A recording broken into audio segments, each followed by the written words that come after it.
सीमांत वेग, अंत वेग भी बोलते हैं, टर्मिनल वेलोसिटी भी बोलते हैं। क्या होता है सीमांत वेग? जब भी आप किसी वस्तु को किसी द्रव में गिराते हैं, और अगर द्रव ऐसा है, जैसे मान लीजिए आपने कोई साइकिल के अंदर लगने वाला जो छोटा छर्रा है, उस छर्रे को आपने ग्लिसरीन या शहद के अंदर गिराया, तो शुरू शुरू में क्या होता है कि वो तेजी से नीचे गिरता है, और एक समय बाद क्या हो जाता है कि वो एक नियत वेग से नीचे गिरने लगता है। मतलब बिल्कुल नियत वेग से, कांस्टेंट वेलोसिटी के साथ में नीचे गिरने लगता है। तो ये जो नियत वेग होता है, जो थोड़ी देर बाद वो प्राप्त कर लेता है, इस नियत वेग को ही कहते हैं सीमांत वेग। तो परिभाषा क्या बनी सीमांत वेग की?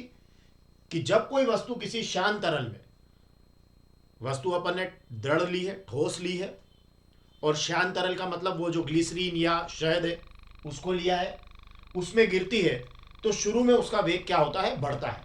जैसे यहां मैंने एक शांत तरल ले लिया, चित्र में देखिए, और ये वस्तु है, और इसको मैं जब यहां से छोड़ता हूं तो कुछ समय बाद क्या होगा? ये पहले तो तेजी से गिरेगी और कुछ समय बाद वो एक नियत वेग से गिरने लगती है। तो इस नियत वेग को ही हम कहते हैं सीमांत वेग। अब वस्तु कहां गिर रही है? शांत तरल में गिर रही है। अब इस सीमांत वेग का सूत्र निकालना है आपको, इस टर्मिनल वेलोसिटी का फार्मूला लाना है। तो दो चीजें यहां पर है आपके पास, एक तो है वस्तु और एक है आपका शांत तरल। तो इन दोनों के बारे में थोड़ा थोड़ा हमें लिखना चाहिए। जैसे आपने जो वस्तु ली है उसके बारे में थोड़ी सी बात कर दीजिए कि वस्तु है आपके पास में, तो उस वस्तु की त्रिज्या कितनी है, एक तो ये बता दीजिए। तो आपने कहा वस्तु की त्रिज्या जो है वो ए आपने ले ली है, ठीक है, आर भी आप ले सकते हैं। और उसके बारे में बता दीजिए उसका जो घनत्व है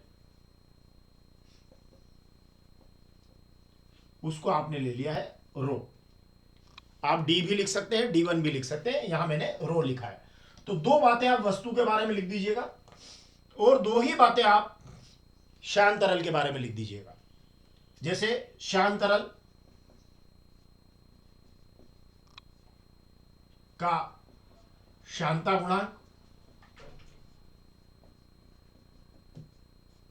आप ले लेंगे ईटा, एन को थोड़ा लंबा कर दीजिएगा, और उसका शांत तरल का घनत्व, तो इसके घनत्व को जो है आप उसको रो लिखा था, तो यहां इसको सिग्मा लिख दीजिएगा।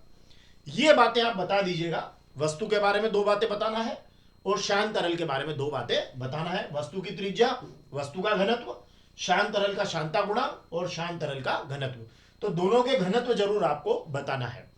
अब देखिए यहां आप ध्यान से देखिए, यह वस्तु जब इस शांत तरल में गिरती है तो इसका भार किधर आता है? यह वस्तु का भार किधर आता है? नीचे की ओर। अपने भार के कारण ये तेजी से नीचे की ओर गिरेगी। इसको ऊपर की ओर कौन बैलेंस करता है? तो इसको ऊपर की ओर बैलेंस करने वाला कौन है? एक है शान बल, यह तरल का शान बल है, और एक है उत्प्लावक बल। आपको पता है कि किसी भी वस्तु को जब आप द्रव में गिराते हैं तो क्या होता है? उत्प्लावक बल ऊपर की ओर कार्य करता है। तो शान बल और उत्प्लावक बल लगे किधर? ऊपर की ओर, और जो भार है वो किधर आ रहा है? नीचे की ओर। अगर वस्तु सीमांत वेग से गिर रही है, इसका मतलब ये दोनों जो बल है, ऊपर की ओर लगने वाले बल और नीचे की ओर लगने वाले बल बैलेंस हो गए, एक दूसरे को क्या कर लिया उन्होंने? संतुलित कर लिया है। तो अगर आप कहें कि वस्तु सीमांत वेग v से गिर रही है, ओके, या वस्तु का सीमांत वेग, वस्तु का सीमांत वेग v है, तो इसका मतलब यह हुआ कि सीमांत वेग v का मतलब यह हुआ कि जो नीचे की ओर लगने वाले बल हैं और जो ऊपर की ओर लगने वाले बल हैं, उन्होंने एक दूसरे को संतुलित कर लिया, बैलेंस कर लिया है। तो फिर ऐसे में क्या होगा कि नीचे की ओर लगने वाला बल कौन है? वस्तु का भार है, और ऊपर की ओर लगने वाले कौन है? शान बल और उत्प्लावक बल। तो यहां पर ऊपर की ओर के बल, तो यह आपका हो गया उत्प्लावक बल, उत्प्लावक बल प्लस शान बल, ये दोनों किधर हो गए? ऊपर की ओर हो गए, ये ऊपर की ओर हो गए, और इन्होंने किसको बैलेंस कर दिया है? वस्तु के भार को। तो ये वाला जो बल है, वस्तु का भार जो है वो किधर हो गया है, नीचे की ओर, और ये वस्तु का सीमांत वेग v है। तो ऐसी परिस्थिति में ये दोनों बल किधर है, ऊपर है, और भार किधर है, नीचे, और इन्होंने एक दूसरे को संतुलित कर दिया। तो वस्तु क्या हो गई, एक नियत वेग से गिरने लगी, जिसे हमने कहा सीमांत वेग, और इसको हमने कहा v। अब उत्प्लावक बल क्या होता है, इसका यहां पे आपको फार्मूला लिखना पड़ेगा। तो देखिए एक बात ध्यान दीजिए, उत्प्लावक बल क्या होता है। उत्प्लावक बल एक्चुअली क्या होता है, जब आप वस्तु नीचे की ओर गिर रही होती है, तो जो उत्प्लावक बल होता है ना, वो उस हटाए गए द्रव के भार के बराबर होता है।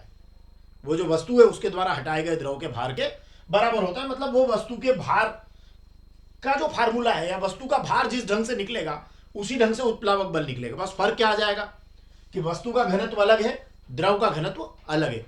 तो उत्प्लावक बल का मतलब है हटाए गए द्रव का भार। तो अब देखिए मैं इस भार को थोड़ा सा आपके सामने रख देता हूं। तो भार क्या होता है, वहीं से आपका फार्मूला बनाऊंगा मैं। देखिए भार होता है mg होता है, मतलब द्रव्यमान और गुरुत्वीय त्वरण का गुणा। अब द्रव्यमान क्या होता है, तो ये होता है आयतन गुणित घनत्व। तो ये आयतन गुणित घनत्व हो गया, गुणित g हो गया। अब आयतन लेते हैं अपन। तो सबसे पहले ये हटाए गए द्रव का भार है, तो द्रव का आयतन लेना पड़ेगा, है ना। तो द्रव के आयतन के लिए क्या करेंगे आप, 4/3 पाई ए क्यूब। ठीक है, जो वस्तु का आयतन है वही द्रव का आयतन है, लेकिन जो द्रव है उसका घनत्व जो है वो अलग है। तो तरल का घनत्व है सिग्मा और गुणित है जी। तो यहां आपका हो जाएगा 4/3 पाई ए क्यूब सिग्मा जी। तो यह आपका हो गया उत्प्लावक बल का मान हो गया 4/3 पाई ए क्यूब सिग्मा जी प्लस, अगर आप चाहें तो वस्तु के भार को भी हैंड टू हैंड लिख लीजिए, फिर बाद में उसको लिख लेंगे। अब वस्तु का भार तो वो भी ऐसे ही निकलेगा, आयतन गुणित घनत्व गुणित जी। तो वस्तु का आयतन वही है आपका 4/3 पाई ए क्यूब, है ना। लेकिन घनत्व यहां वस्तु का क्या हो रहा है, तो घनत्व आपने वस्तु का घनत्व लिया रो, तो ये हो गया रो और ये जी हो गया। देखिए आप दोनों सेम है, केवल इसका फर्क है, यहां सिग्मा लिखा है, यहां रो लिखा है। क्योंकि उत्प्लावक बल क्या है, हटाए गए द्रव का भार है, तो वो यहां पर द्रव का घनत्व आ जाएगा और यहां वस्तु का घनत्व आएगा। बाकी दोनों फार्मूला सेम रहेंगे। अब शान बल, तो शान बल का फार्मूला हमारा है 6 पाई ईटा ए वी, और इसके अंदर यहां आपका ये जो v है ये आ चुका है, और यही आपको निकालना है सीमांत वेग।